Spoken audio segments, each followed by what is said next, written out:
Hey everyone, welcome to another episode of the Midnight Monster Corner Horror Podcast. I'm your host as always, Corey, and this is episode number 5. I'm really excited about doing this one because one of the main reasons I got into horror is horror movies. Basically nostalgic, growing up in a childhood where I could easily gain access to horror films, and I frequently did so. And of course, from that expanded my knowledge and love for the genre. So, this is going to be a top 10 of nostalgic horror films. Just a quick disclaimer, this isn't like anything special list. This is my top 10 list. And actually, believe it or not, I had about 30 movies in my collection that I tried narrowing down to just a top 10 list. If you want a more in-depth, leave a comment down below and let me know if you want more nostalgic horror films. But yeah, let's just jump straight into it. At number 10, Dead Alive. Now, before we get into this, I'm just going to go ahead and just tell you, as a child, I never actually ever watched this movie. Um, Basically, again, we didn't buy movies back in the day, we just rented them. So we had this awesome thing called rental stores that you could go and rent movies from. And unfortunately, we don't have those these days anymore.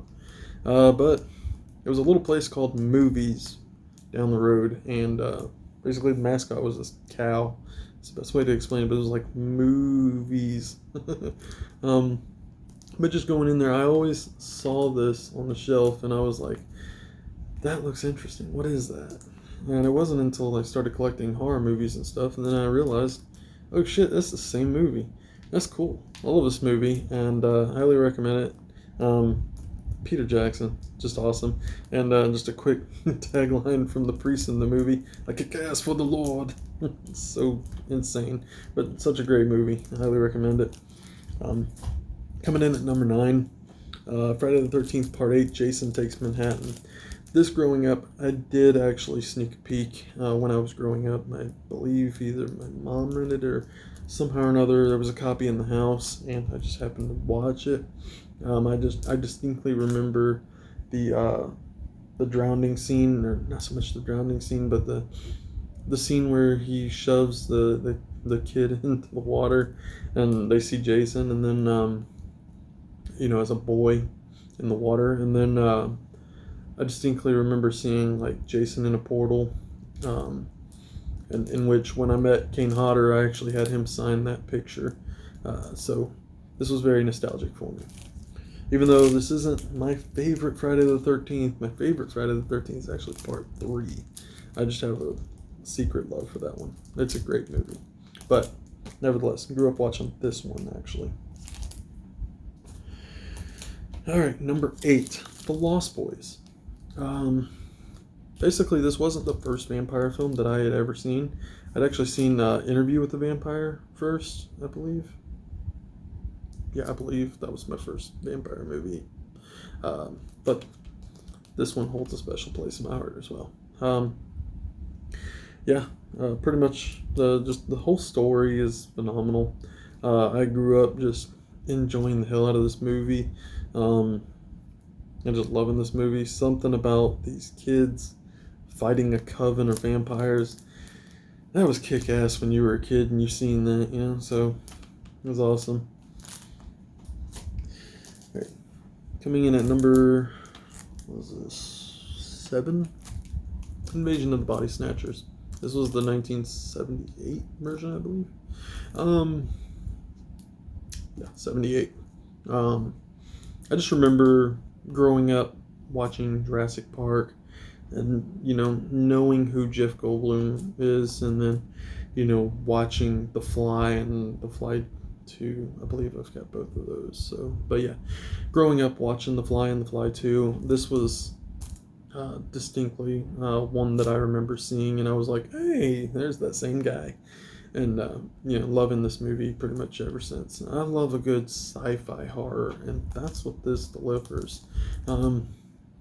It's a different aspect. It's something strange about, honestly, just the world being taken over by these beings that just want to change you, and then the end scene was the I mean, the perfect climax for this movie.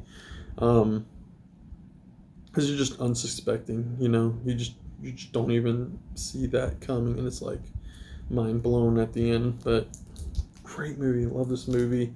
Highly recommend it if you've never seen this and you've only watched like the Nicole Kidman one. Watch this one. Well, you also need to watch the 1950s one too. I mean, can't go wrong there. All right. Next up, Deadly Friends. I just remember being a really young kid, buying a movie, buying a VHS, which I'm pretty sure I don't have this VHS anymore. There's one movie, actually, the next movie, I do have the VHS still for. But this one, I think I was probably 11 or 12, and the first time I'd ever seen a head explode. And it was the crazy ass woman from the Goonies. So I was like, oh, that's wicked. But yeah, I mean, highly recommend this. Again, kind of a sci-fi horror type deal. Love this movie. Such a great, phenomenal film. Can't say enough about this, but again, grew up watching this as a child, loving this movie. Next up, this one always never creeped me out, but at night I would lay awake and look at shadows in my room after this one. But Arachnophobia. This one is a fun one. Honestly, the probably the best scene that I can recall, and I haven't watched this in a few years. I need to revisit this, obviously. But is the toilet scene where the guy sits on the toilet and you just see one just kind of crawl. It's like your ass is gonna get bit, dude. But great movie, and yeah, another scene that the coat hanger scene in the bedroom where he's laying in bed and he's looking at it and he walks up to it and smacks it and it's a coat hanger. But I mean, just yeah, that's what got me to like looking at shadows in my room at night. But this is a great movie if you haven't seen it. If you're deathly scared of spiders, I highly recommend you stay away from this. But this is a great movie. Next up, I've got a funny story to tell about this one, but it's Pumpkinhead 2. And the reason why it's a funny story is because, yeah, I believe my mom rented it, and I snuck it out of the house when I went to go stay with a friend, and we were actually sitting there watching it. Things were going great. We were just chilling out, watching a great horror movie, and then out of nowhere, Linnea Quigley happened. And instantly, I got my ass chewed out for watching this with my friend. I'm pretty sure my mom didn't lay into me about this. I don't really recall her getting mad about this. But my neighbor's mother was quite furious about it. So yeah. And because it was so nostalgic for me, I went and I actually met Kane Hodder, and he had signed it for me. He played Keith, and it was just a pretty small role, but nevertheless, it's one of my favorite horror films growing up, so I had to. Right, so that was number 4. These next 3 are kind of the most important ones. And actually, I would say that this third movie is actually, I would say it's a good toss-up between my first and my second movie I ever watched as far as horror related. And the reason why it's number 3 is because number 2, it was a very close for number 1. And it's got a very special story for me. But I'll go ahead and share these. But that is Carrie. Carrie is number 3. Growing up, this movie, pretty much like I said, it was basically, I would say, my second movie that I ever watched. It was bootleg, like videotaped onto a VHS with the first movie that I'd ever seen. So, and I'll share that with you in a minute. But yeah, that was pretty much it. I grew up watching this movie several times. I always loved the ending of this movie. Just the house collapsing and everything. I mean, just Sissy Spacek. It's a great movie. And actually, I never knew that they made this cover or anything. And when I went to go order it, because I realized that I didn't have it in my collection when I was going to a convention, and all the actors were there, and I was like, don't have that in my collection, so I hurried up and hurried up. That sounds southern, but I went and I tried getting it as fast as I could, and actually they sent me the wrong cover art. But man, look at those signatures on that cover. I think I wouldn't have it any other way. This is a cool cover. Love this. Great movie. Love this movie. So number two, like I said, holds a very special place in my heart as well, because when I was growing up, I was kind of sneaking while watching this movie. I was actually at my grandfather's house, and it was late at night. My grandfather was in bed. Well, I guess he was in the kitchen, and I just didn't know it. And he walked up by me, and he's like, "What the hell are you watching?" Night of the Comet. Night of the Comet. And I tell you, this movie, I went to go cut it off, and he was like, "Oh, I'm awake, let's watch it." So him and I actually sat down and watched this together.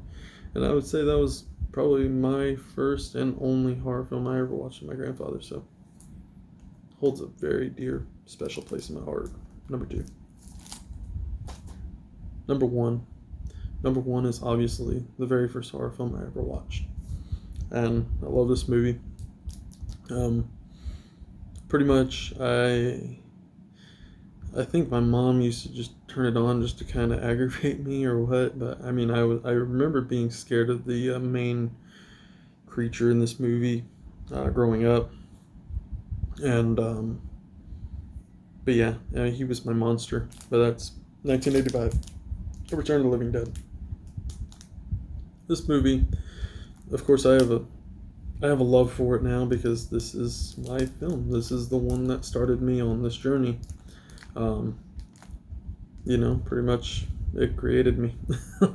I watch a lot of horror movies, especially zombies. I love zombie films, obviously.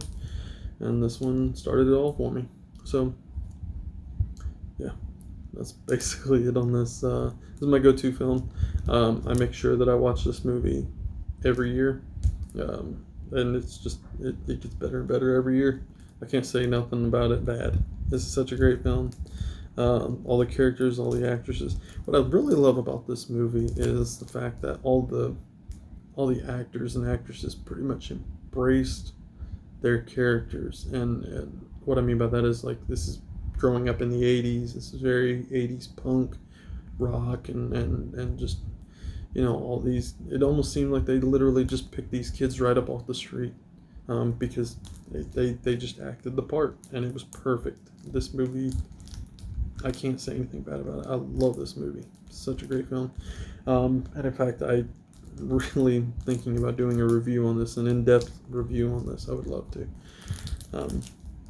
So yeah, that's basically it for my top 10. Like I said, I had about 30 movies that it was very hard for me to narrow it down, but obviously it was very easy for me to name my top 3, especially my top 1.